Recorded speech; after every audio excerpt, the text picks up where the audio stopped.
Well, hello everyone. This is Carrie back with How to Homeschool My Child, and we're going to talk today about digital or physical books. And the thing that spurred on this particular talk were some of the conversations going on in our group, and I just wanted to address it and maybe give some ideas to do that. So here's how we got started with this topic. Joy Unspeakable wrote this on our feed.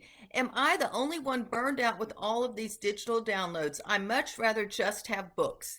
And then I got to read so many different opinions about this. So, what I want to do is read some of the thoughts that people have shared and then also talk about if you do buy digital downloads, how could you keep them organized and actually use them and not waste your money on them?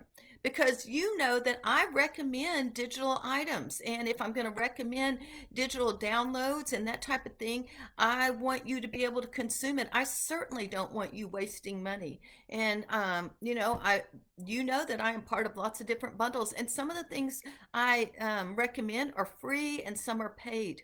So before we get, let me just read. Jessica said they got lost on my computer and I don't use them. Yes, I forget about digital downloads. Said Christina. Melissa, I have wasted so much money on them, and when it comes down to it, they are rarely used, if all. Now, I will tell you, I have digital downloads and I love books. I love all kinds of books. And so I'm going to just show you real quickly. That's why I'm in the living room. You can see behind me right here. Well, there you go. You can see those. We built those. Those bookshelves were not in this house when we actually bought this house. And there are books, and in those areas, right, well, other way, eh, right below the bookshelves, well, we'll just go look at them. There are even more books. If you come in here and you can open, there are two rows. Those are the front and there's more in the back. I love books. There are books in every single room in our house. I will show you one more in this exact same room. Here's another bookshelf. Lots of books.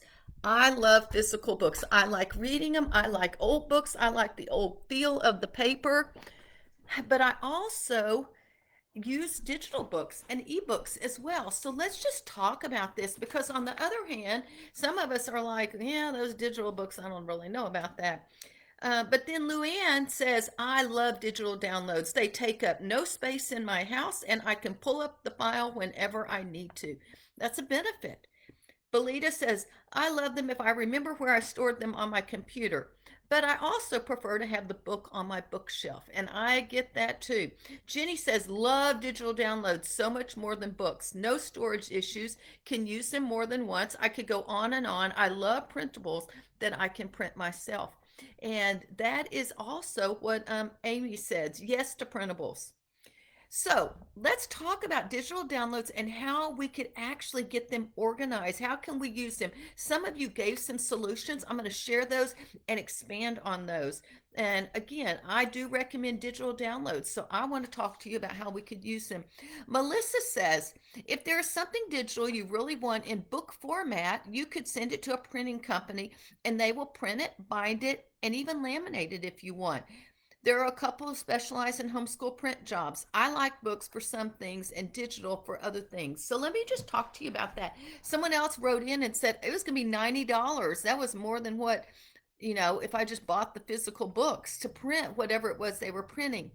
I wouldn't necessarily recommend printing everything. I would only print out the things you're really going to use. I know some of you have really nice printers so that you can print. There are two companies that are very affordable and probably less than $90.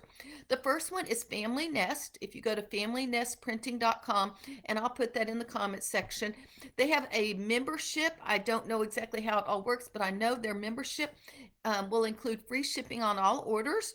You get 10% off on all orders, and you get some sort of $25 gift card. This is a company I've heard from on several occasions from different homeschoolers. They custom print for homeschool families all over the United States.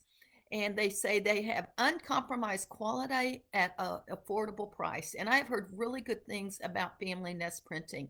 The other one that was recommended, and I went actually to my blogging friends that work with these companies, and I said, what's the name of those companies? And these were the two that they recommended. Homeschool Printing Company, which is at homeschoolprintingcompany.com. Back in 2017, this family surveyed 1,000 homeschoolers, see if they'd be interested in an online printing business. And so they were homeschoolers themselves.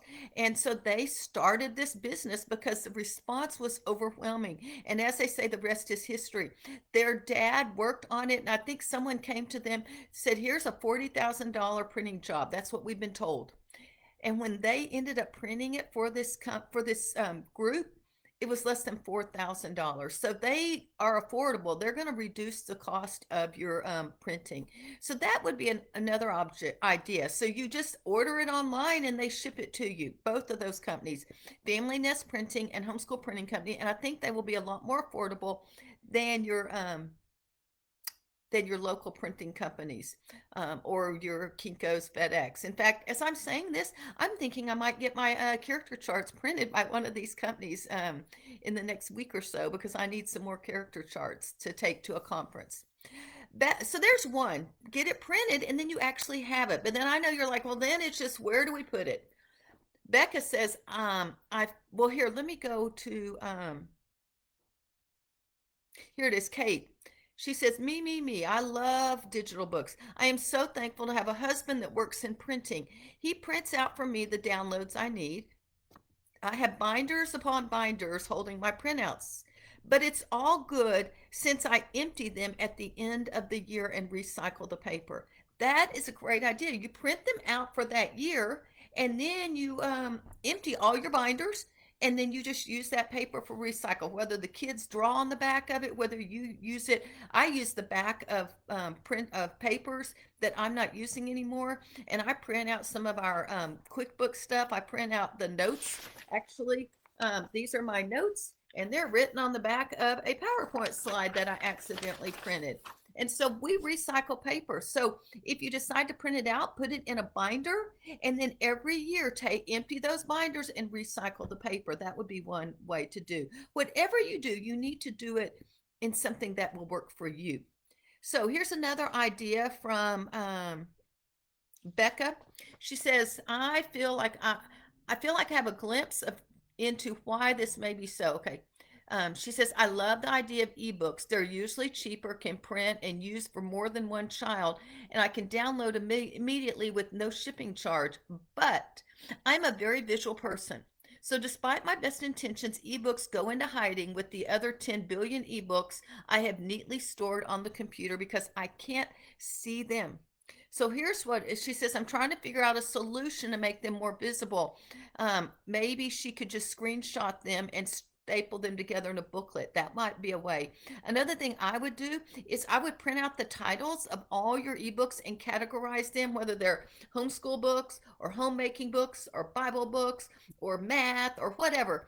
And then sort of keep your own index. And every week when you're planning your homeschool, you can just take a quick look at those and see if you have anything. I forget some of the stuff I have. I have to be reminded.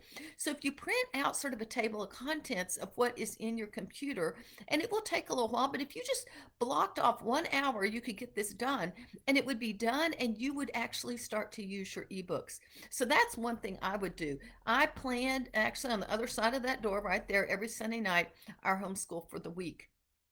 And so once a week, if I were planning, I would just have that open, and it would be something I can refer to see if we're covering anything that I already have existing materials for.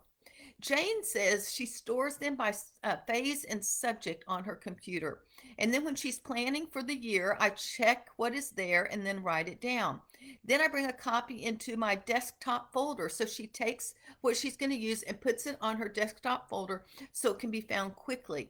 We use digital and hard copy books. Very good. That's another thing that you could do. So she plans for the year, writes down the one she's going to use, and then keeps them on her desktop. Or it could be printed out on her actual top of her desk or her kitchen counter.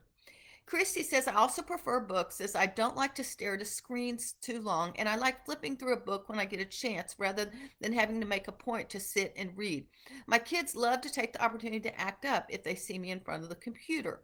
Now, I will tell you one thing that's helped me as far as the computer when I am focused. I bought these computer glasses, Blu-ray glasses. I bought 3 pair for $8 on Amazon, and I have one upstairs, downstairs, and in my purse so that I can have a pair to be able to protect my eyes for one thing.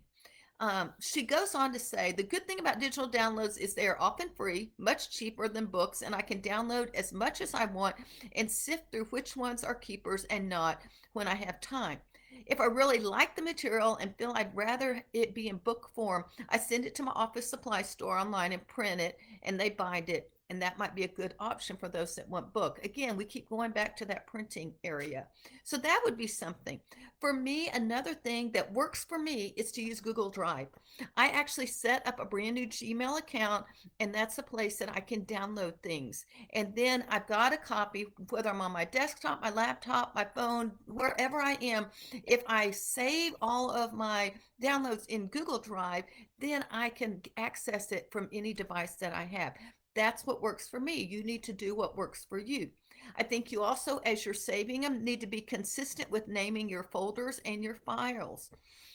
One thing I do is if there are dates, I always start with the year and it keeps all my files from that year together. And so I also, if it's like all my math stuff, I might write math dash and then the name of it, or math 2 for second grade and math 10 for 10th grade. And then I would write the title of the book. You need to find a system that will work for you. And the other thing that I was recommended, I don't necessarily do, and that's some weekly maintenance. So when you, if you're, I don't know if I will do this, but it's an idea.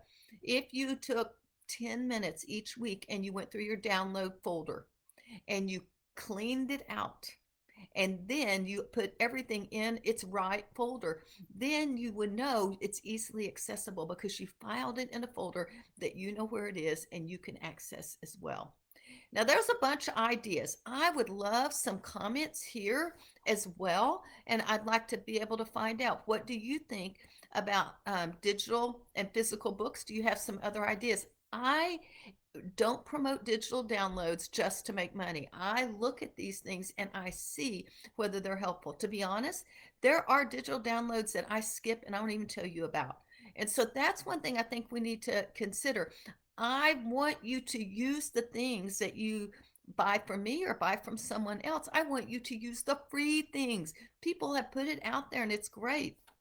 And so I want you to do it, to use those things. We're not just, I want to help you. I don't want you to feel like you're wasting your time or your money on things that are not helpful. So those are a few ideas. Thanks again to Joy Unspeakable, just for bringing this topic up. I had something completely different I was going to talk about, but I'm going to wait and talk about it in 2 weeks. Having said that, next week we have a special guest. I will be interviewing Danica Cooley, who is coming out with a Bible study tools for kids book. And so I hope that you will join me next week and we will be live right here. And hopefully it'll be a great time. I will send some more information out about that tomorrow. Thanks so much for spending time with me. I am Carrie Beck with How to Homeschool My Child. Y'all have a great day.